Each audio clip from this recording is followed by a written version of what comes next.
मेरी first salary जो थी वो थी 30,000। From start of their career अपनी सैलरी को किस तरह से नेगोशिएट करें। It took me a while to get into this IT industry. जो आपकी पाकिस्तान की टॉप की यूनिवर्सिटीज़ है, उनसे अगर आप पढ़े हो तो वो सैलरी में भी डिफरेंस बनाएँगे। यूजुअली फ्रेश ग्रेड्स हैं वो यहाँ पे आके थोड़ा-सा अपने आप को अंडरसेल करते हैं कि आप जब एक यूनिवर्सिटी से ग्रेजुएट हो रहे हो तो फिर आप उनके एक एम्बेसडर भी।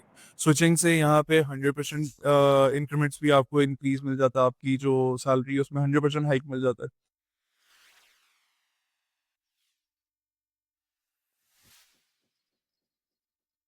अस्सलाम वालेकुम, I am Ali. And I am आमना।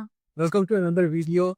तो एक बहुत इंपॉर्टेंट टॉपिक पे हम आज बात करेंगे which is salary. I mean सबका एक फेवरेट टॉपिक होता है ये and everybody just wants to get on with it और एक अच्छी सैलरी सबको चाहिए होती है। And with this we have invited senior data consultant Abu Bakar. Assalamu alaikum. So I'm Abu Bakr and I'm senior data analyst.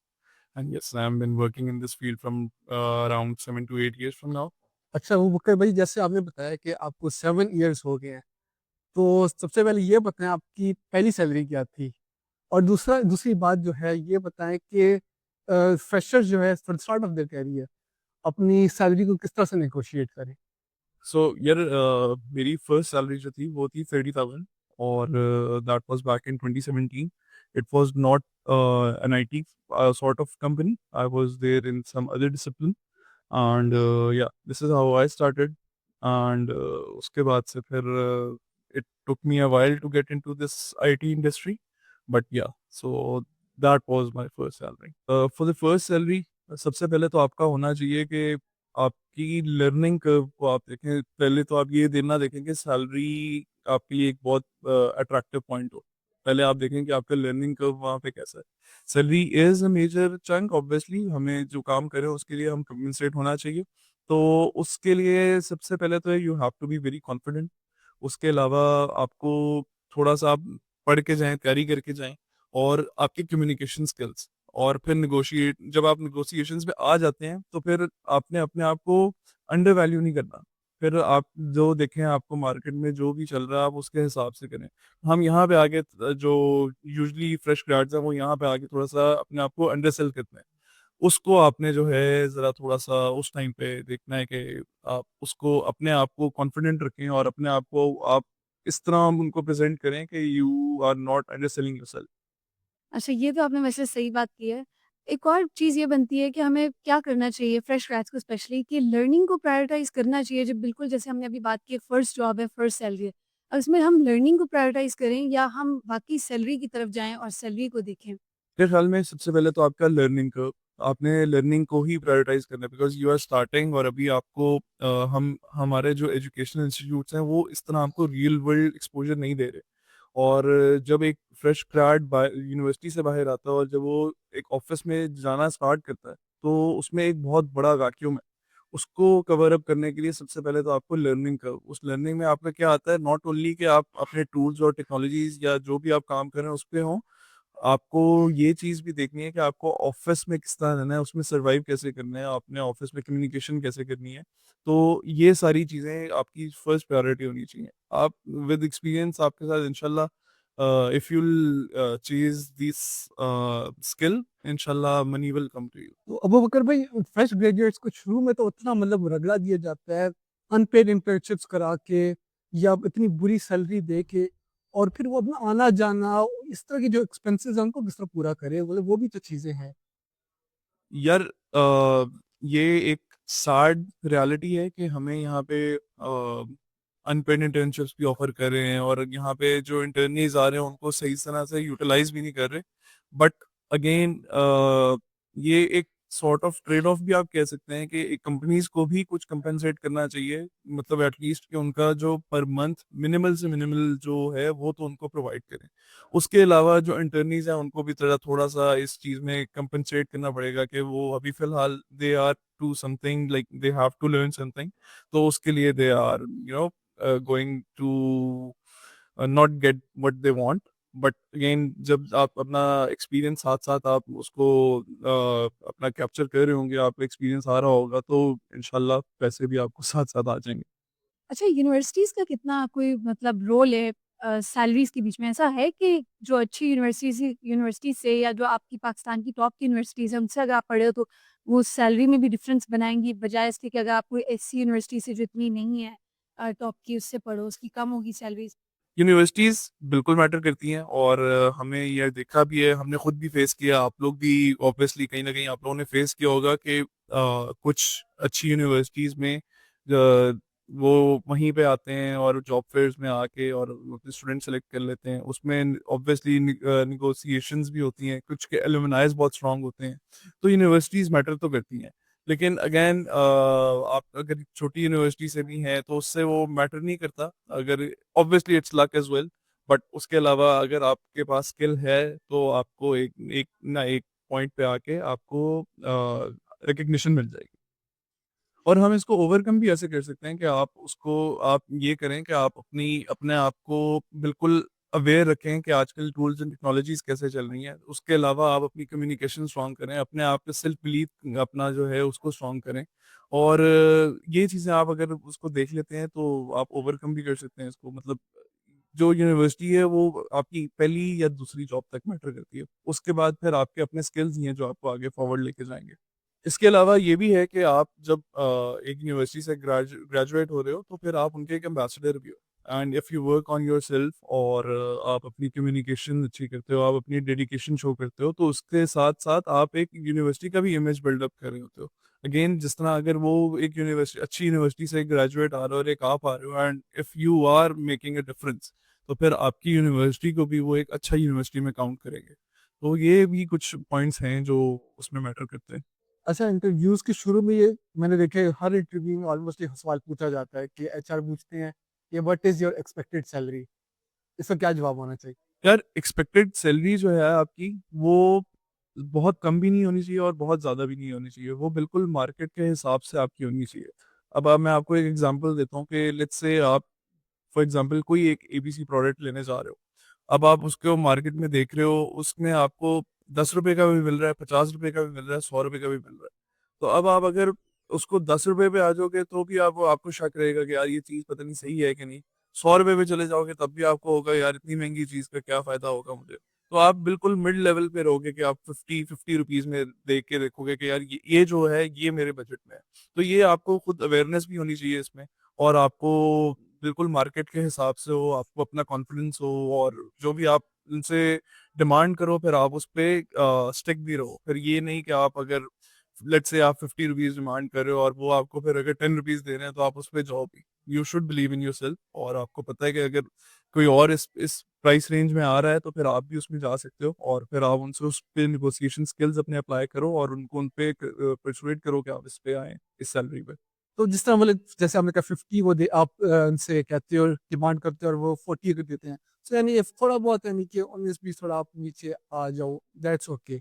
हाँ, वो तो अब आपने वो ऑब्वियसली आपको ये भी मार्जिन रखना है कि जो आप प्राइस रेंज बता रहे हो, उसमें फिर वो भी नेगोशिएट करेंगे। तो वो उसको भी आपने प्राइस रेंज को कंसिडर करना है कि आप थोड़ा-सा उस हिसाब से बताओ कि आपने कुछ वो भी कम आएँगे, कुछ आपको भी करना पड़ेगा। तो येस, उसको आपको थोड़ा-सा रख के फिर आपने अपनी जो भी एक्सपेक्टेशन है, उसको बतानी है।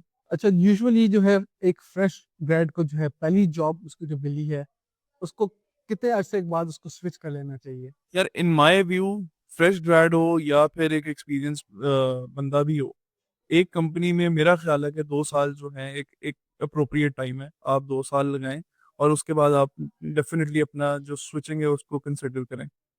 अच्छा, तो मतलब क्यों 2 इयर्स क्यों, मतलब 5 नॉट व्हाई नॉट 5 इयर्स या व्हाई नॉट 1 ईयर के बाद, ये मतलब 2 इयर्स आप किस तरह से कह रहे हैं?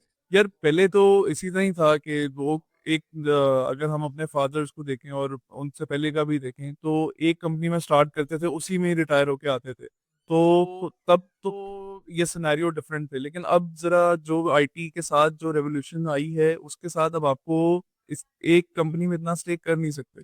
आपको क्योंकि अब आप अगर एक कंपनी में जाते हो, तो आपको एक सर्टेन टाइम लगेगा आपको वो उनको उनका जो एटमॉस्फेयर है उसको अडॉप्ट करने में। वो करने के बाद आप कुछ थोड़ी-सी अपनी प्रोडक्टिविटी शो करेंगे। फिर एक सर्टेन टाइम आएगा कि उसके बाद फिर आप अपने आप को स्टेल फ़ील करना शुरू कर देंगे। उसके बाद आपको लगेगा कि अब आप स्टैग्नेंट हो गए हैं यहाँ पे, अब आपकी यहाँ पे कोई क्योंकि सेम टूल्स एंड टेक्नोलॉजी चल रहे होंगे, तो आपको फिर उसमें कुछ ख़ास अपने में इम्प्रूवमेंट करने का या आपको ग्रो करने का आपको ज़्यादा विंडो नज़र नहीं आ रही होगी। उसके लिए फिर ये स्विचिंग बहुत इम्पोर्टेंट है ताकि आप किसी और कंपनी में जाएँ, वहाँ पे जाके डिफरेंट टूल्स एंड टेक्नोलॉजीज़ को देखें, डिफरेंट लोगों से मिलें, आपकी नेटवर्किंग हो और उसके हिसाब से फिर आप आगे ग्रो करें।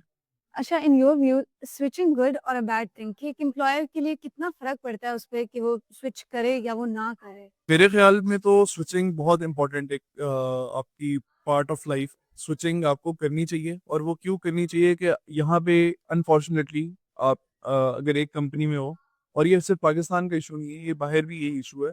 आपको उस तरह नहीं आपको इंक्रीमेंट्स मिलेंगे कि जिस तरह आप डिजर्व कर रहे होगे, तो उसके लिए आपको स्विचिंग ही करनी पड़ेगी। स्विचिंग से यहाँ पे 100% इंक्रीमेंट्स भी आपको इंक्रीज मिल जाता है, आपकी जो सैलरी है उसमें 100% हाइक मिल जाता है 50-40।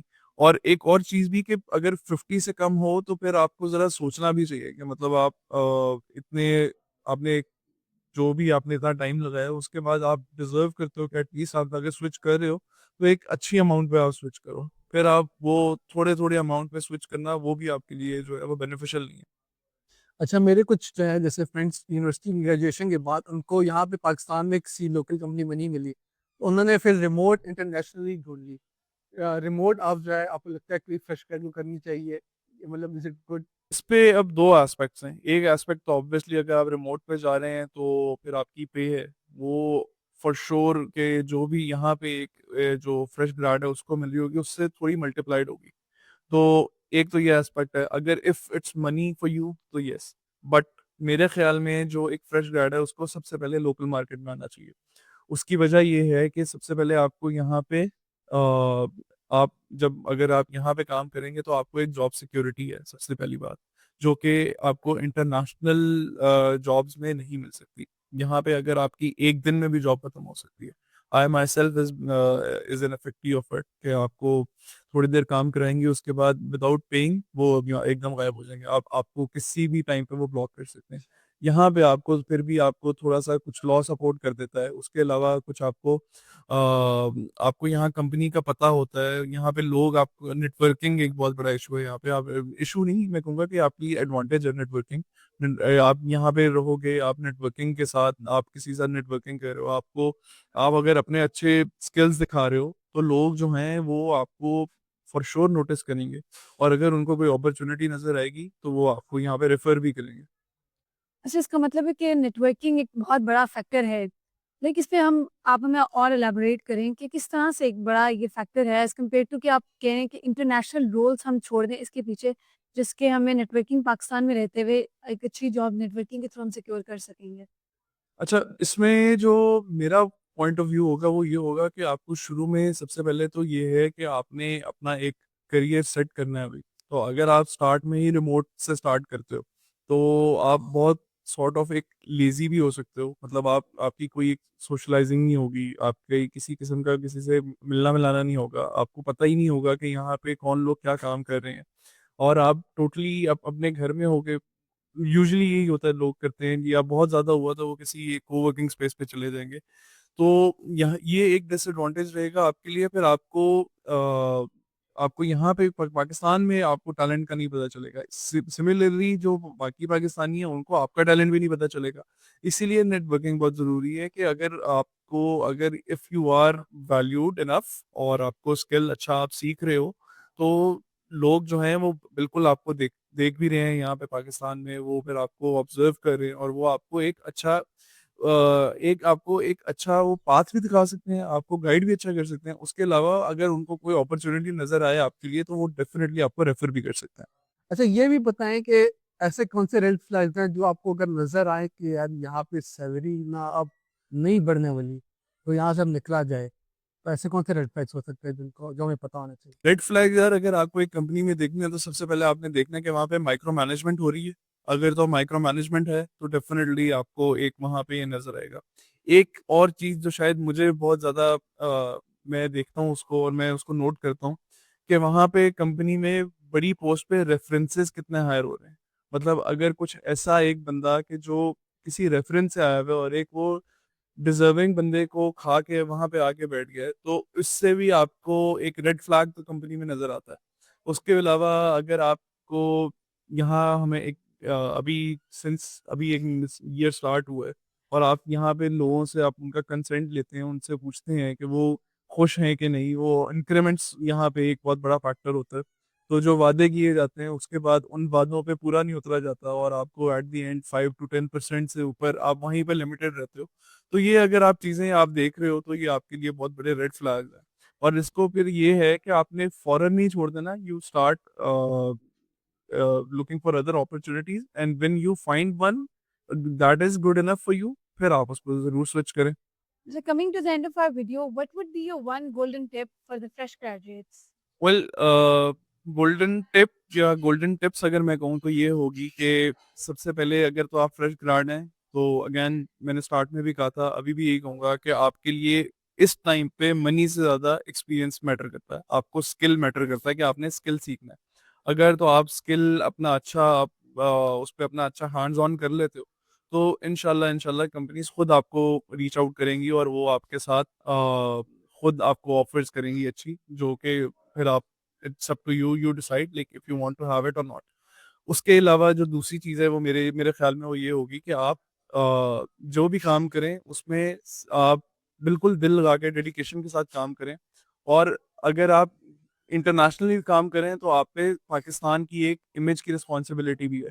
और हमने यहाँ पे ये भी देखा है कि काफ़ी हमारे अगर आप नेटवर्किंग साइट्स पे देखें तो पाकिस्तानी इस टाइम पे they don't have very good reputation. Reason is कि आप उनसे पैसे ले लेते हैं एडवांस में और फिर आप उनको जो आपने प्रॉमिस किया या तो वो नहीं करते। अगर आप वो कर दें, ये भी हो सकता है कि आप वो पैसे लेके दोबारा उनके साथ कभी कॉन्टैक्ट ही ना करें। तो माय रिक्वेस्ट वुड बी कि आप डेडिकेटेड रहें और आपकी जो इमेज है, आप पाकिस्तान की इमेज एक अपने शोल्डर्स पे कैरी करें, तो आप उसको भी ज़रूर देखें और अपना जो भी काम करें उस हिसाब से करें कि आपने अपने पाकिस्तान को रिप्रेजेंट करना है और आपने अपना 100% भी देना है। उस टाइम पे भी अगर आपको कुछ आउट ऑफ द वे जाके करना पड़ जाए तो आपके लिए पैसे से ज़्यादा आपकी एक इमेज मैटर करनी चाहिए, ताकि आप अगर वो कल को ये भी कहे कि वो आपके बारे में अगर इन केस ख़त्म भी हो जाता है तो उसके आपके लिए भी और पाकिस्तान के लिए भी रिव्यूज़ ज़रूर अच्छे हैं। Thank you so much Abubakar भाई, अपने काफ़ी अच्छी गोल्डन टिप जो है आपने दी है। So it was very nice and interesting talking to you. Thank you so much for your time. Thank you so much, Abu Bakr, for being here with us. And thank you for watching the video till the end. And do let us know in the comment sections that what other questions you want us to ask. And see you in the next video. Bye.